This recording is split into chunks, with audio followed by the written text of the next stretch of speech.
Sean, we definitely need a good idea for the next video. I have a great idea. People are already making some recommendations. You know how we're reviewing Harbinger gear mostly? Because Harbinger sent us a whole lot of gear to review. So we've just been digging through it and putting out reviews, but people are getting kind of tired of it and they're recommending some other brands and some other models. Oh, FedEx just delivery? Was that for here? I think so. What would be getting delivered here? I don't know. Ah, sh**.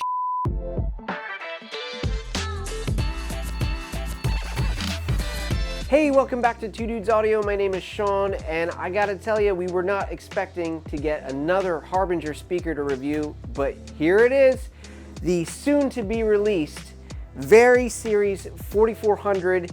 This is a 15-inch powered speaker, and it is loaded with features that we were not expecting to see in this speaker, and I can't wait to get this thing out of the box and show you what it's all about. Cracked open the box, this speaker is always packaged very good by Harbinger. I mean, it's got cardboard, thick cardboard surrounding it so that it can't really move around much. It's in a plastic bag to protect it from any moisture. Okay. 6-foot power cord. Whoa. So the 4400 series, they offer these in 12-inch and 15-inch. These are obviously the 15s. The 15-inch speakers run about $550, and the 12-inchers, I believe, run for $500. So they are claiming 2,500 watts peak power for these. The woofer is claiming 450 watts RMS, and the tweeter is claiming 225 watts RMS. So the max volume output on these is rated at 131 decibels SPL. We are going to test that and confirm if it gets anywhere close to that. We're going to be testing the frequency response on these. They are claiming it goes all the way down to 35 Hertz and up to 22 kilohertz. Just to go over some of the features that we can see at first glance, this has a plastic handle that seems very solid, and it is rubber coated, so it has a nice grip to it. And this is a new feature that we haven't seen on any Harbinger speakers before. They used to just have cap covers on them, but these actually have the hardware installed with threads so that you can permanently install these and hang them from a ceiling. One thing that we've pointed out on Harbinger speakers before is their feet. They've often had rubber feet that could easily just be pulled off past the screws because they didn't put any washers on them. And we are very pleased to see that these rubber washers, no matter how much you yank on them, they are not going anywhere. I think they used heavy-duty screws with a fatter head on them. They also have strips of rubber on the sides so that you can angle them back like a monitor speaker. The underside of the speaker obviously has a pole mount, and it also has the set screw that locks it from swiveling around on that speaker mount, which is a feature that we've mentioned before. We love it. Now let's take a closer look at the V4415's connectivity options. So it actually has 5 different ways to connect on 3 different channels. You've got your input 1, which is standard XLR or 1/4 inch. Input 2 is also the same way. And then you have input 3 is your Bluetooth, and 2 different stereo input options, balanced or unbalanced. All I need to do is connect to the link out, and that will send that Bluetooth signal to the other speaker and create a stereo pair, as long as I connect this speaker via the link in and I route it to link in. I just want to shout out to this company, Audio Accessory, for sending us these really high quality cables. What's cool that Harbinger did is they put this LCD screen that's backlit on this plate amp. Now with that, you got input 1 and input 2, where you can click on the EQ button here and it will bring you to a 3-band EQ. You can click on the effects, where it's going to give you 3 different effects: the compressor, reverb, and chorus. This is kind of like a little mixer too. So you have your main out here, which if you adjust here, you can see it on the frequency band, what you're adjusting. And it's showing you an output meter, which is extremely useful. You have so much control over this speaker right from the plate amp, but if you want extra control, consider connecting it via the app. This is going to give you access to additional controls to the output, the EQ, reverb, and all of your inputs. In each input, you have access to the sub cutoff frequencies, and those can be adjusted. After you get all of your settings just right, you can save your presets and then load those presets back at a later date. So with the previous generations of Harbinger, there was something missing. Something that we recommended to them that they added with this new model. They added a delay. Now it's time to take this grill off to see what's underneath it.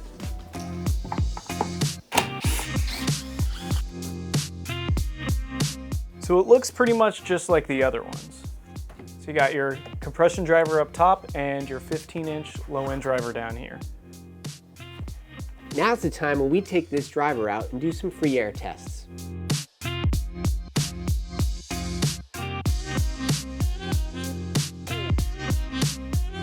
So it looks like this speaker is pretty much almost identical to the last Harbinger series. You can see we got some vents here for the voice coil. We have 16 gauge wire, which is pretty thick. It's pretty nice here. And we got these spade terminals. There's no venting here for the voice coil. That would be nice. Looks like it has a 2.5-inch voice coil. Overall, it's not a bad looking driver.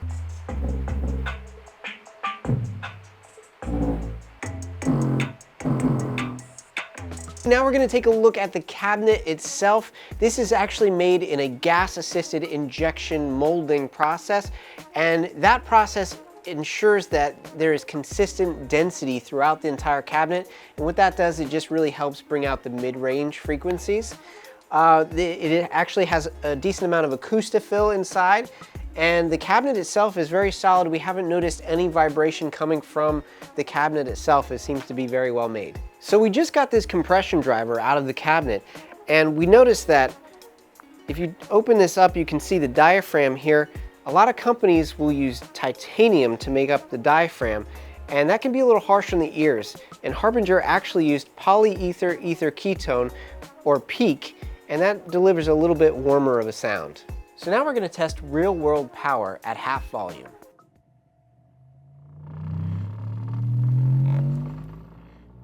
And now we're testing dyno power at half volume.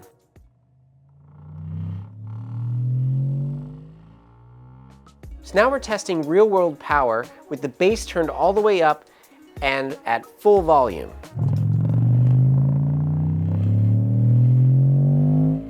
Now we're going to test dyno power with the bass turned all the way up at max volume.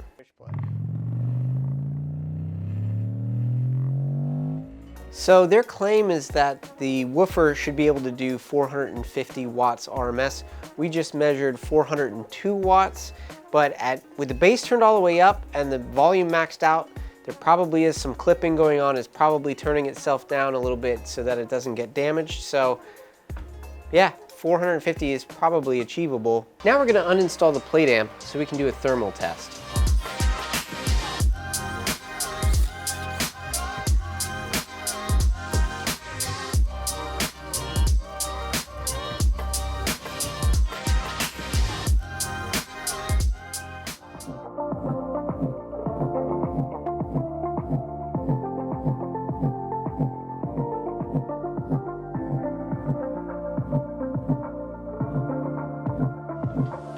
So we've been playing music through this speaker for about 10 minutes now. We've been really pushing it to try to see if we can get it to warm up.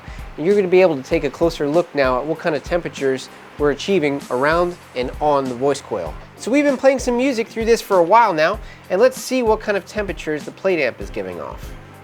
And we are actually maxing this out at the moment too. We just don't have the speakers hooked up. So that coil there is getting pretty hot.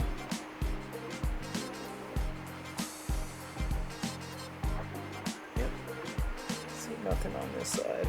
So this is the back of the plate amp. Seems like it's doing a good job though, dissipating that heat. Now that we're outside, we can test the V4415 and also compare it to the QSC K12. To be clear, these speakers are different sizes. The QSC is a 12-inch speaker, the Harbinger is a 15, but they are both powered speakers, and we just want to see how they compare. And we're going to be testing these speakers, doing some frequency sweeps on both, and trying to see at half volume how they perform and at full volume how they perform. For these frequency sweeps, we have set both speakers to a completely flat EQ. Okay, so we are 10 feet away. We're going to do a frequency sweep with the Harbinger at half volume.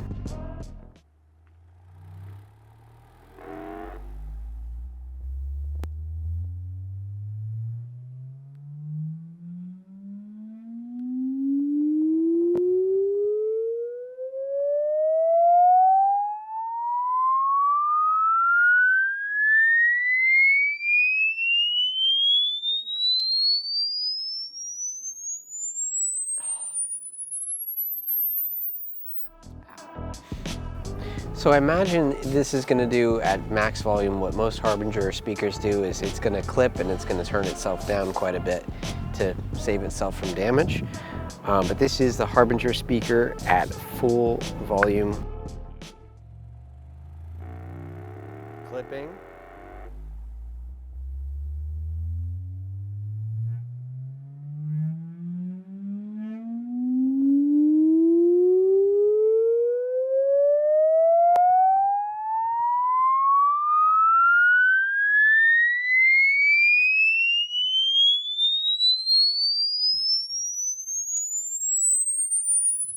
Oh man.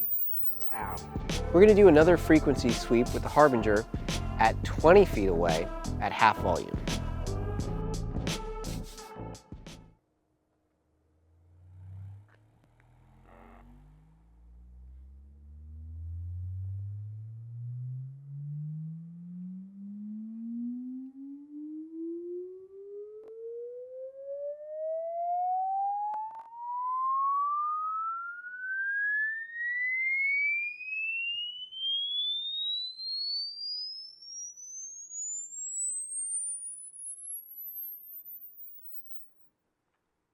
Not bad. All right, one last frequency sweep with the Harbinger, this time at full volume from 20 feet away.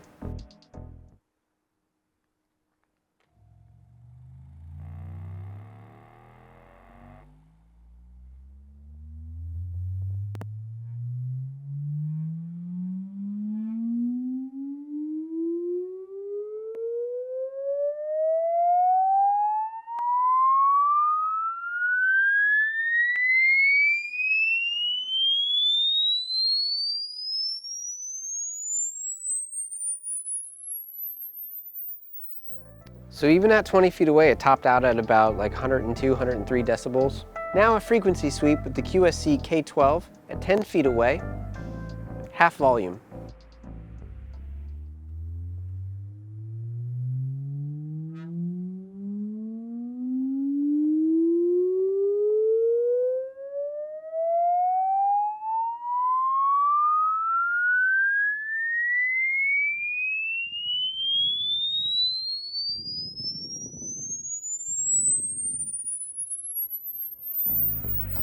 Another frequency sweep with the QSC K12, this time at full volume at 10 feet.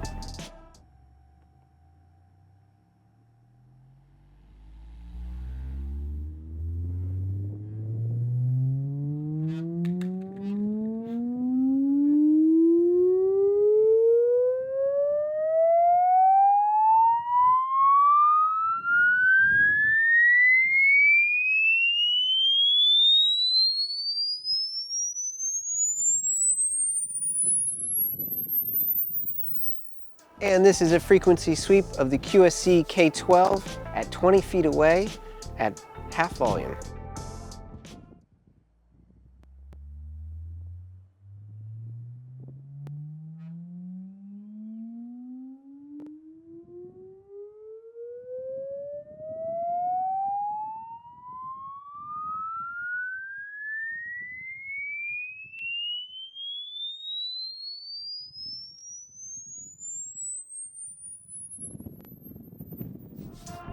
And one last frequency sweep with the QSC K12 at 20 feet at full volume.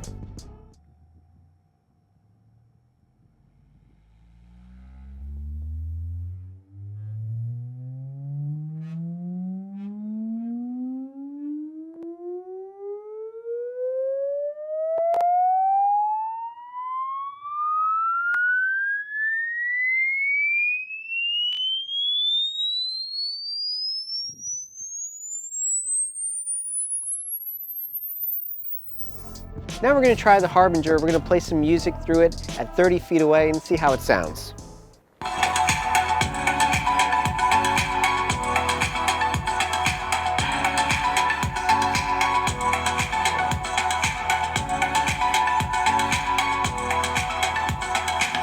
Now we're just going to play some music through the QSC at half volume at 30 feet away.